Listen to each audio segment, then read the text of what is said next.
मी पहिलेपासून आंबेडकरांनाच मतदान केलेलं आहे आणि मी कुणाचा 1 रुपया खाल्ला नाही, कुणाला लालची झाले, कुणाला प्रचार केला नाही। माझं मत माझ्या हक्काचा, जाती धर्माचा आंबेडकरालाच असणार। पण आतापर्यंत जेवढे उमेदवार आले कुणीच आमच्यासाठी 5,000चं अनुदान सुद्धा कुणी आम्हाला मदत केली नाही। मग कशासाठी त्यांना आम्ही द्यायची? म्हणजे इथे जी गुन्हेगारी वाढली त्याला कारणीभूत ते असू शकतात। कारण दारूचे अड्डे आमच्या शेजारी राहतात, गांजाचे अड्डे आमच्या शेजारी आहेत, चर्च सुद्धा आमच्या शेजारी। 12-12 वर्षाची पोरं आमची त्याच्यामध्ये लोळायला लागल्यात। मग आम्ही लोकांची धुना भांडी करतो, तेव्हा घर चालवतो। आमच्या मुलं बाळा कामाला नाही, धंद्याला नाही, ते व्यसनेमध्ये मरायला लागल्यात। मग जर आम्हाला कुणी असं सहकार्य करत नाही, याच्यातून बाहेर काढत नाही, तशा लोकांना आम्ही का द्यावं? आम्हाला आहे ना बहुजन आघाडी, आम्हाला खात्री आहे ते पूर्ण आम्हाला पाठिंबा देईल। गोष्ट मी बघितली की काही दलाल महिला आमच्या इथल्या, ज्या महिलांनी 500-500 रुपये घेऊन काही महिलांना घेऊन गेल्या, परंतु अवस्था अशी झाली की ज्या महिलांकडे लेकरं होती, लहान मुलं होती, त्या मुलांना घेऊन रात्रीच्या 11 ते 11:30 झाल्या, मुलं जमिनीवर झोपली, परंतु त्यांचे पैसे दिले नाही। आणि या जे दलाल आहेत त्या दलालांनी पैसे खाऊन मोकळे झाले, ज्यांनी त्यांना नेलं त्यांच्याकडून, परंतु त्या गोरगरिबांना ते पैसे 11:30-12 वाजता दिले। सकाळपासून ते संध्याकाळपर्यंत बघा अवस्था काय आपली। याचा अर्थ असा होतो की आपल्या जो आपला मतदारसंघ आहे, या मतदारसंघात बेरोजगारी, गरिबी या सगळ्या गोष्टी त्यांना जाणून बुजून ठेवायच्यात। आणि जर आमचे विवेक भाऊ आले तर निश्चितपणे 100% तरुणांना काम देतील आणि बेरोजगारांना रोजगार निर्माण करून देतील। एवढा मोठा शिक्षित असा उमेदवार आपल्याला लाभलेला आहे, त्याचा आपण पुरेपूर फायदा घेतला पाहिजे। म्हणजे पहिली ही वस्ती विकसितच होती, म्हणजे हळूहळू विकास होत होता। पण आता काही दिवस झालं इथे बिल्डरनी हे केलेलं आहे, बिल्डर आलेला आहे अजमेरा बोरा, त्यांनी म्हणजे ही वस्ती तर पाडलेलीच आहे। त्यानंतर ते वस्तीचं एका साईडला ते पाडले गेलेलं आहे, पण तिथे पहिल्यांदा आमच्या इथे असे उघडपणे मटके चालायचे नाही, म्हणजे ते कुठे असायचे ते कळत पण नव्हतं आम्हाला। दारूचे अड्डे नव्हते, परत गांजा वगैरे। आता लहान लहान मुलेही ते व्यसन करतात आणि समोर समोर म्हणजे एक चांगल्या कुटुंबासमोरही तो व्यवसाय चालला जातो इथे। म्हणजे एक विकसित असलेली वस्ती आता अधोगतीला गेली आहे, असं स्वरूप सगळं इथे चाललेलं आहे।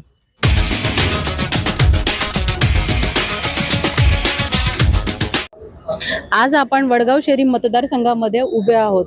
वडगाव शहरी मतदारसंघामध्ये जितके SC कॅन्डिडेट उमेदवार उभे आहेत त्यांच्याबद्दलचं आपण त्यांचं मत वडगाव शहरी मतदारसंघातल्या जनसामान्य लोकांकडनं जाणून घेऊया। त्यांचा कॅन्डिडेट कसा असावा, विकासाचे काय मुद्दे त्यांनी घ्यावे किंवा त्यांचा विकासासाठी त्यांनी आजतागायत काय केलेलं आहे हे आपण प्रत्यक्ष त्यांच्याकडनं जाणून घेऊया। इथे काही लोक उभे आहेत विहाराच्या बाहेर, तर आपण त्यांच्याशी बोलूया। सर, वडगाव शहरी मतदारसंघामध्ये आपले जितके SC कॅन्डिडेट उभे आहेत, तर आता आपल्याला आपला कॅन्डिडेट कसा असावा काय वाटतं? समाजाचा जो कॅन्डिडेट आहे कुठलाही, हा समाजामध्ये सातत्याने वावरणार असावा, समाजाची प्रश्नाची त्याला जाण असावी आणि जो व्यक्ती तळागाळात राहिलेला आहे, समाजात लहानपणापासून त्याने अडीअडचणी पाळलेले, असा कॅन्डिडेट आपल्याला अपेक्षित आहे, जेणेकरून गोरगरीब समाजाचे, वंचित समाजाचे तो प्रश्न चांगल्या प्रकारे हाताळू शकेल। आणि हा कॅन्डिडेट हा सुशिक्षित असावा, एज्युकेटेड असावा, जेणेकरून त्याला कायद्याचं ज्ञान असावं, अशा प्रकारचे कॅन्डिडेटचे आम्हाला असावा असं आम्हाला वाटतंय। सर, आपल्या इथे जे कॅन्डिडेट आहे सगळेजण SC कॅन्डिडेट उभे आहेत। SC कॅन्डिडेट उभे असताना आपल्याला मूलभूत हक्कांचा आता संघर्ष करावा लागतोय, तो न्याय देणारा असावा का आपल्या सत्ता चालवणारा असावा, काय वाटतं आपल्याला? नक्कीच न्याय देणारा असावा। उमेदवार हा वेल एज्युकेटेड असावा। उमेदवार हा जी विस्थापित घटक आहेत, वंचित घटक आहेत, शोषित घटक आहेत, त्यांच्याबद्दल त्याच्या मनात तळमळ असावी, जेणेकरून ही जी वस्तीवाड्यातली जी लोक आहेत त्यांची मुलं नक्की शिक्षण काय घेतात आहे, ते व्यसनाची आहारी आहेत का, किंवा त्यांचं भविष्य काय आहे याचा विचार करणारा कॅन्डिडेट असावा। कारण आता आपण पाहतोय की OBCचं आरक्षण जवळजवळ संपवलंय, SC/STचं आरक्षण संपवण्याच्या मार्गात आहे. खाजगीकरण मोठ्या प्रमाणात झालंय आणि खाजगीकरण तुम्ही शिक्षण संस्थांमध्ये जर गेला, कुठल्या MIT म्हणा, भारतीय विद्यापीठ या प्रायव्हेट एज्युकेशन इन्स्टिट्यूटमध्ये गेला तर तिथे इंजिनिअरिंगसाठी SC/ST OBC NT याला कुठल्याही प्रकारचं आरक्षण नाही आहे, कुठल्याही प्रकारची फॅसिलिटी नाही आहे. म्हणजे जवळजवळ ह्यांनी आरक्षण संपवलंच आहे. आणि गव्हर्नमेंटचे कॉलेजेस किंवा शाळा किती आहेत तुम्हाला माहिती आहे. मराठी शाळा तर जवळजवळ बंद केल्या त्यांनी. मग त्या म्हणजे ही जी काही सर्वसामान्य आपल्यासारखी वंचित लोक आहेत त्यांना न परवडणाऱ्या त्या गोष्टी आहेत जिथं मोठमोठे इन्स्टिट्यूट आहेत. तर आपल्याला चांगलं एज्युकेशन मिळेल ह्याचा विचार करणारा जो कॅन्डिडेट आहे त्याला निवडून द्यावं. आणि आम्हाला असं वैयक्तिक वाटतं की आदरणीय बाळासाहेब आंबेडकर आहेत, जे बाबासाहेबांचे वारस आहेत, नातू आहेत, ते नक्कीच या गोष्टीचा विचार करतात, खूप तळमळीने मानतात. लोकांना ते समजत नाही आहेत. लोकांमध्ये भ्रम टाकण्यामध्ये ही जी काही प्रस्थापित मंडळी आहेत ती तरबेज आहे. त्याच्यामुळं डायव्हर्ट होतात लोकांना मेन मुद्द्यापासून त्यांना भरकटवलं जातं. आता तुम्ही विश्रांतवाडीत बघितलं, ड्रग्सचं प्रमाण आणि गांजाचं प्रमाण एवढं वाढलेलं आहे, क्राईम एवढं वाढलेलं आहे. त्याच्यावर कोणी आमदार बोलतोय का? माझी आमदार दोन्ही पण आता सध्याला प्रस्थापित आहेत, त्याच्यावर कुणीही बोलत नाही. मग इथं व्यसनाच्या आहारी जाणारी कोण येते? SC/STचे आहे. तुम्ही जर त्यांची लिस्ट काढली ना क्राईममध्ये तर हीच लोक आहेत. मग ह्या लोकांना आपल्याला प्लॅटफॉर्म देण्यासाठी, यांना शिक्षित करण्यासाठी आपल्याला आपल्या हक्काचा कॅन्डिडेट असावा असं आम्हाला वाटतं. म्हणजे आत्ता जे कॅन्डिडेट उभे होते ते महायुतीवाले आणि मोठे पक्षवाले होते. म्हणजे आता प्रथम आपल्या इथे वंचितला जास्त हे मिळत आहे का? हो, नक्कीच. आता आम्ही वस्त्यांमध्ये फिरतोय किंवा सुशिक्षित लोकांमध्ये फिरतोय, कारण या आमदारांची टर्म झालेली आहे. यांना लोक वैतागलेली आहेत.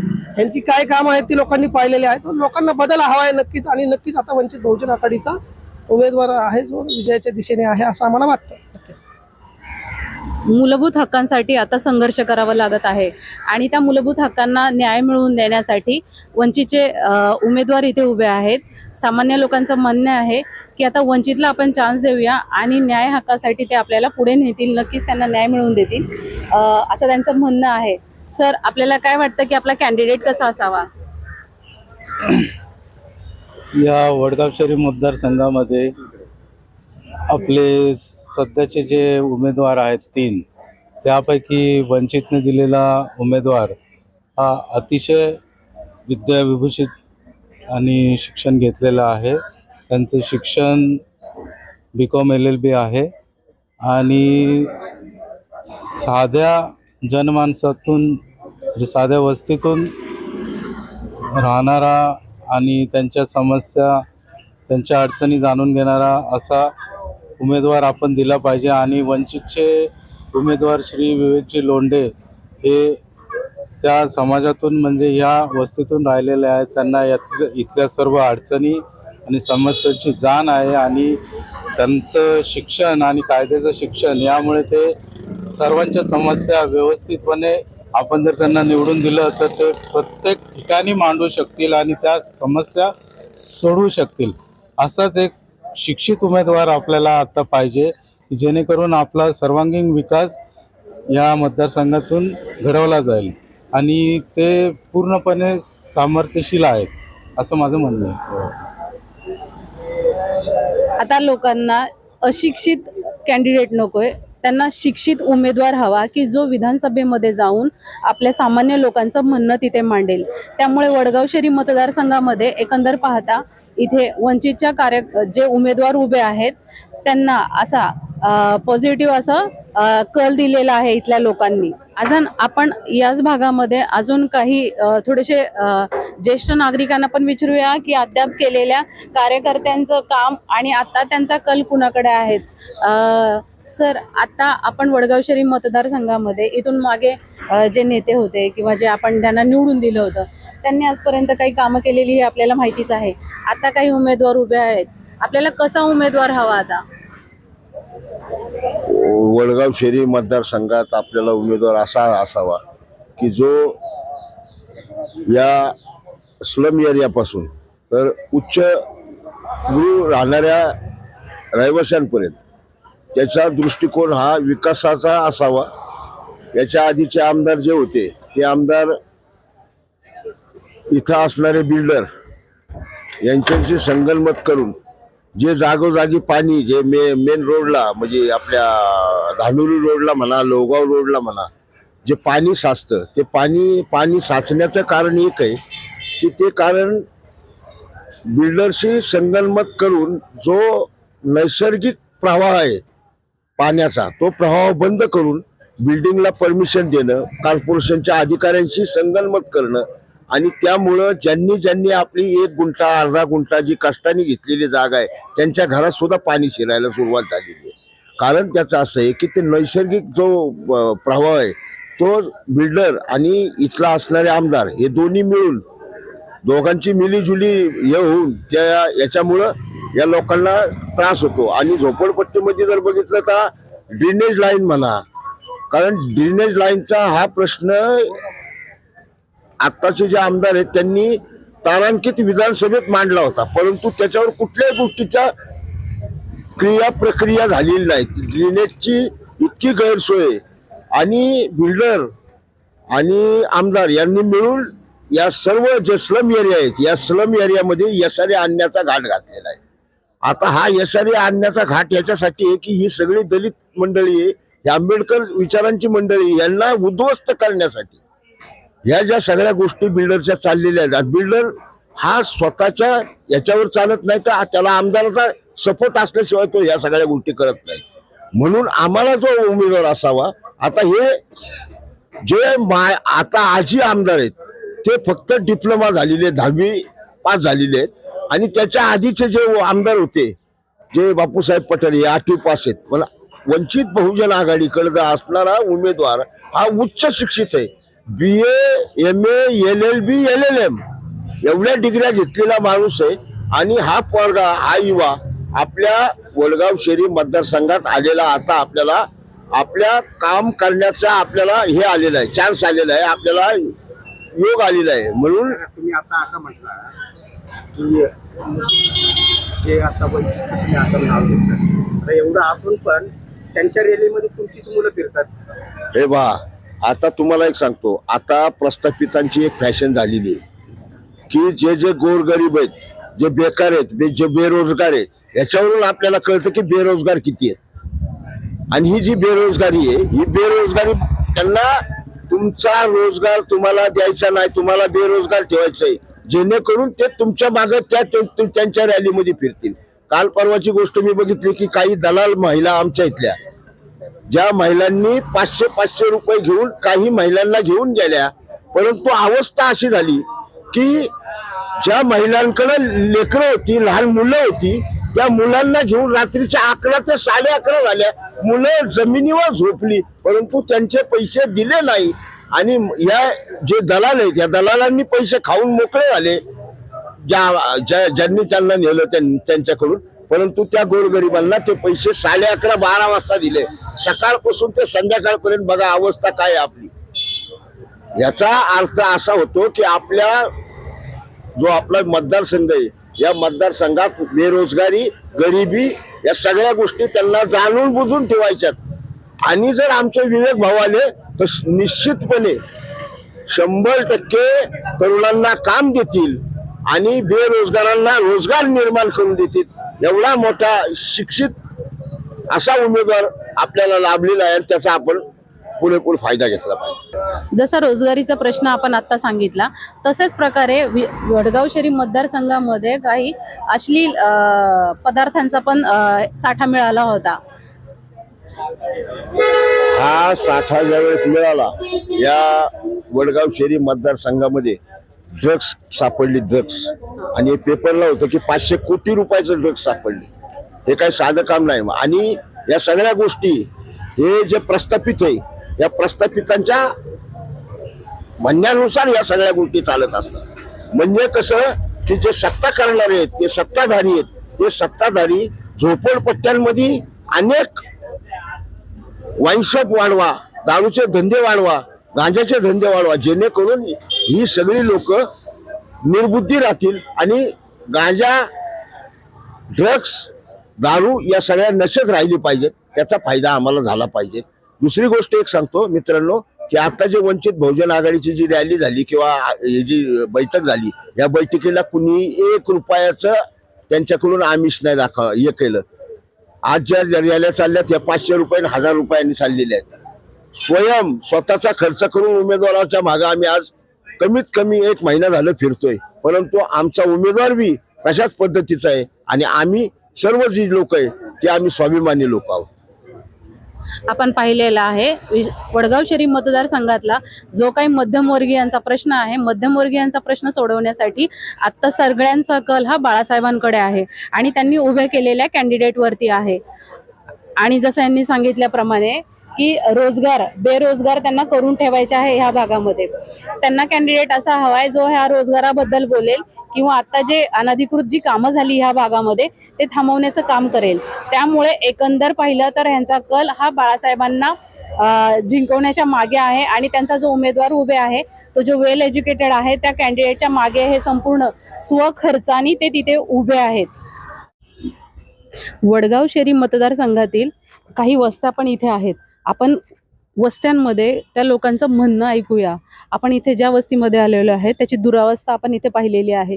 त्याच्यामुळे विकास इथे आजपर्यंत पोहोचला गेलेला नाहीये किंवा आजपर्यंत इथे जे काही माजी आजी नगरसेवक जितके होते ना त्यांनी इथे विकासाला का महत्त्व दिलं नाही किंवा इतक्या लोकांचे काय प्रश्न आहेत ना आपण ते पण मांडूया. आपण आता तुम्ही पाहत आहात इथे जी वस्ती आहे त्याची फार दुरावस्था झालेली आहे. त्यांनी काही इथे विकास झालेला नाहीये. तर आपण इथल्या लोकांकडनं, जनसामान्य लोकांकडनं, महिलांकडनं जाणून घेऊया आपण की ही अवस्था कशी झाली आहे. आपण इथल्या महिलांना विचारूया, कारण का इथे काही महिला बसलेल्या आहेत, त्या इथे वावरतात, राहतात, पण इथे अजून विकास का झालेला नाहीये. आपण त्यांच्याकडनं जाणून घेऊया. ताई, जय भीम. वडगाव शहरी मतदारसंघामध्ये काही वस्त्या आहेत. आम्ही वस्त्यांमध्ये फिरलो. ही एक वस्ती पाहिली जिथे विकास इथपर्यंत काही पोहोचलेला दिसत नाही. तर आता तुम्ही इथे राहता, अशा कोणत्या कोणत्या अडचणींना आपण सामोरे जाता इथे राहत असताना? पहिल्यांदा तर सर्वांना जय भीम. आणि इथे विकासाचं बोलायचं गेलं तर म्हणजे पहिली ही वस्ती विकसितच होती, म्हणजे हळूहळू विकास होत होता. पण आता काही दिवस झालं इथे बिल्डरनी हे केलेलं आहे, बिल्डर आलेला आहे अजमेरा बोरा. त्यांनी म्हणजे ही वस्ती तर पाडलेलीच आहे. त्यानंतर ते वस्तीचं एका साईडला ते पाडले गेलेलं आहे. पण तिथे पहिल्यांदा आमच्या इथे असे उघडपणे मटके चालायचे नाही, म्हणजे ते कुठे असायचे ते कळत पण नव्हतं आम्हाला. दारूचे अड्डे नव्हते, परत गांजा वगैरे. आता लहान लहान मुलेही ते व्यसन करतात आणि समोर समोर म्हणजे एक चांगल्या कुटुंबासमोरही तो व्यवसाय चालला जातो इथे. म्हणजे एक विकसित असलेली वस्ती आता अधोगतीला गेली आहे. असं स्वरूप सगळं इथे चाललेलं आहे. इथे जे आपण ज्यांना अगोदर निवडून दिलं होतं, जे नगरसेवक असतील किंवा इथे माजी आजी जे काही मंत्री असतील, तुम्ही हा प्रश्न त्यांच्यापर्यंत पोहोचवला नाही का? नाही, कधीच नाही. ते आमचे प्रश्न इथपर्यंत सोडवण्यासाठी आमच्याकडे आलेच नाहीये. कारण की या आधी जे नगरसेवक इथून झालेले आहेत ते सगळ्यांनी इथे पैसे वाटून निवडणूक केलेली आहे. त्यामुळे ते म्हणतात की इथली वस्ती आमच्या खिशामध्ये आहे.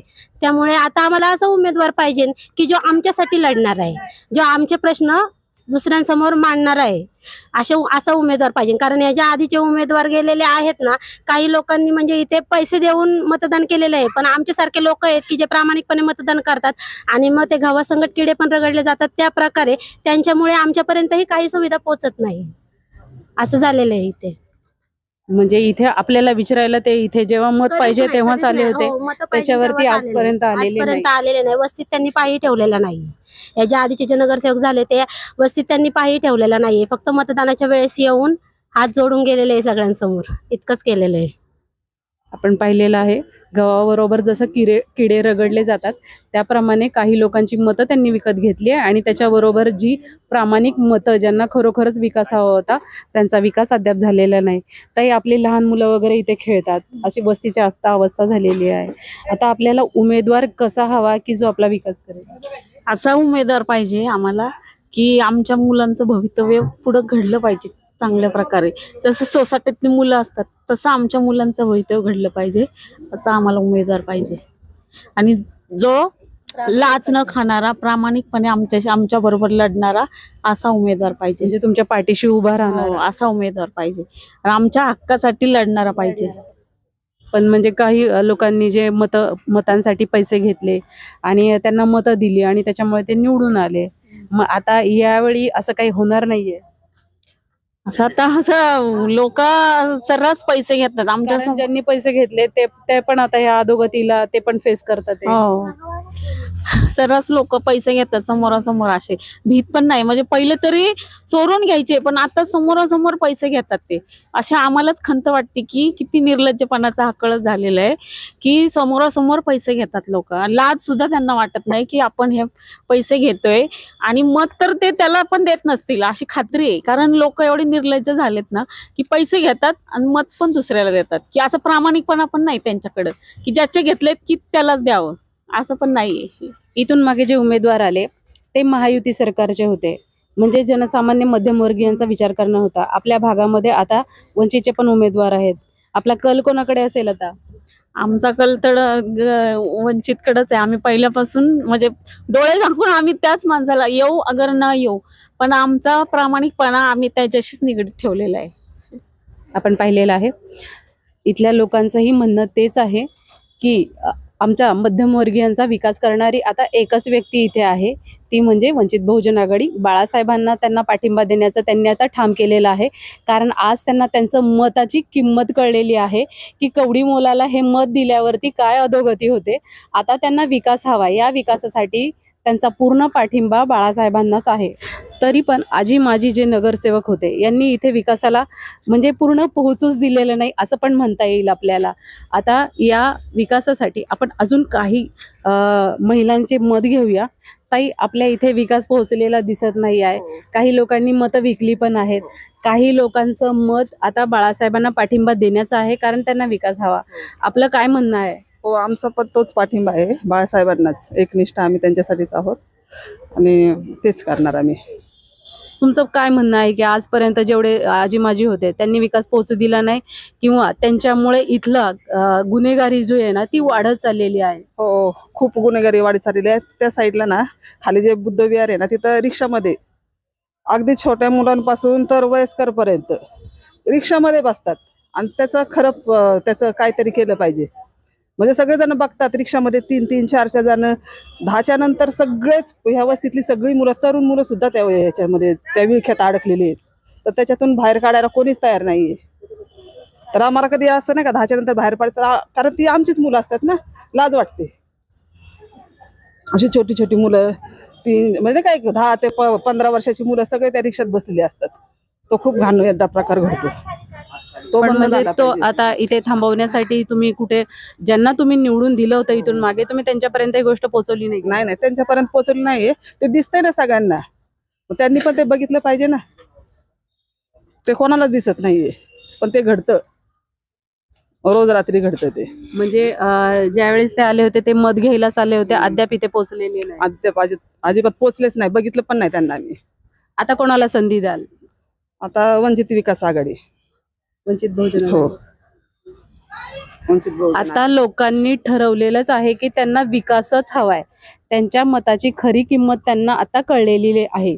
मुलांच्या भवितव्यासाठी का होईना त्यांनी आता ठरवलेलं आहे की बाळासाहेबांनाच पाठिंबा द्यायचा आहे. सगळ्यांचीच मतं सारखी नसतात. काही आपल्या आर्थिक परिस्थितीला पण बघून किंवा म्हणजे इतकी अजून लोक शिक्षित झालेली नाही आहेत. या अशिक्षितपणाचा कदाचित गैरफायदा सरकार घेत असेल असं इथल्या लोकांचं म्हणणं आहे. मावशी, इथले लोकांनी त्यांच्या मताची किंमत त्यांना माहिती नव्हती, त्यामुळे त्यांनी 2 पैसे घेऊन मत दिलं. आज त्याची अवस्था सगळ्यांनाच भोगावी लागत आहे. आपलं काय म्हणणं आहे की आता उमेदवार आपला कसा असावा आणि आपण कोणाला मत द्याल?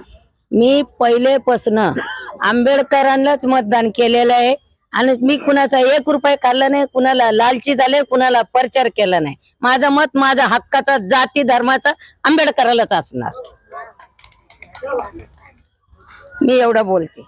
असं का? म्हणजे का की इतर नेत्या, कारण आतापर्यंत जेवढे उमेदवार आले कुणीच आमच्यासाठी 5,000चं अनुदान सुद्धा कुणी आम्हाला मदत केली नाही. मग कशासाठी त्यांना आम्ही द्यायची? म्हणजे इथे जी गुन्हेगारी वाढली त्याला कारणीभूत ते असू शकतात. असू शकतात. कारण दारूचे अड्डे आमच्या शेजारी राहतात, गांजाचे अड्डे आमच्या शेजारी आहेत, चर्च सुद्धा आमच्या शेजारी. 12-12 वर्षाची पोरं आमची त्याच्यामध्ये लोळायला लागल्यात. मग आम्ही लोकांची धुना भांडी करतो, तेव्हा घर चालवतो. आमच्या मुलं बाळा कामाला नाही, धंद्याला नाही, ते व्यसनेमध्ये मरायला लागल्यात. मग जर आम्हाला कुणी असं सहकार्य करत नाही, याच्यातून बाहेर काढत नाही, तशा लोकांना आम्ही का द्यावं? आमचं आम्हाला आहे ना बहुजन आघाडी, आम्हाला खात्री आहे ते पूर्ण आम्हाला पाठिंबा देईल. म्हणजे तुम्ही त्यांच्या बरोबर आहात. आम्ही त्यांच्या बरोबर आहात. जसं इथल्या लोकांना विकासच हवाय, त्यांनी असं ठाम केलेलं आहे की बाळासाहेबांना पाठिंबा देऊन त्यांना त्यांच्या भवितव्याचा विचार केलेला आहे. इथे एक ज्येष्ठ आजी पण आलेल्या आहेत, ज्या बरीच वर्ष इथे राहत आहेत. आपण त्यांच्याकडनं त्यांचं एक मत पण घेऊया. आजी, आपण इथे बरीच वर्ष राहताय? आज 60-70 वर्ष झाले असेल. 60-70 वर्ष झालेली आहे. आता तुम्ही बघितलंय तुमच्या समोर वस्ती काय झालेली आहे. आता इथल्या लोकांच्या मुलांच्या भविष्यासाठी कसा एक आपल्याला नेता हवा पाहिजे ना. आता तुमच्यासारख्यांनी मदत केली आम्हाला तर आम्ही मोर जाऊ, ऐके ना. हो हो. तुमचा पाठिंबा राहिला तर आम्हाला काही काळजी नाही. म्हणजे आता आपल्याला कसा नेता हवा? आता म्हणजे आता ही मुलं बाळ आहे, यांचं शिक्षण, यांचं भविष्य मोर. जसं आपण आलो निघून तसं या मुलांनी पण निघायला पाहिजे, ऐकी ना. बस एवढं बोलून मी. आजींचं म्हणणं आहे आता आपल्या या वस्तीमध्ये अगोदर जे काही नेते आले होते वगैरे, तर त्यांनी काही म्हणजे असं आपल्याला इथे विकासासाठी काही केलेलं नव्हतं का? नाही एवढं नाही, थोडं त्याची म्हणजे थोडी त्याला दुसऱ्यांनी पण माहिती दिली तेव्हा ते मोरत आले जरा. म्हणजे ते स्वतःहून आपल्याकडे विकास करायला आलेच नाही, त्यांना सहकार्य केले दुसऱ्यांनी म्हणून ते त्यांनी काय का व्हायना, पैसे म्हणा काय होय, काय बोलणं चालणं म्हणा, असे बोलून त्यांनी केले. पण आमच्या समोर करून दाखवलं तेवढं. आणि आताची पिढी कशी आहे, चालली बरीच सध्याला, आणि असंच चालून द्यावं त्यांनी. आपण पाहिलेलं आहे इथे एक आजी आहे, त्या खूप वयोवृद्ध आहेत, वयस्कर आहेत. त्यांचं पण म्हणणं आहे इथे राहणाऱ्या मुलांच्या शिक्षणाचा आणि भवितव्याचा विचार केला जावा, त्यांना असा इथे नेता हवाय.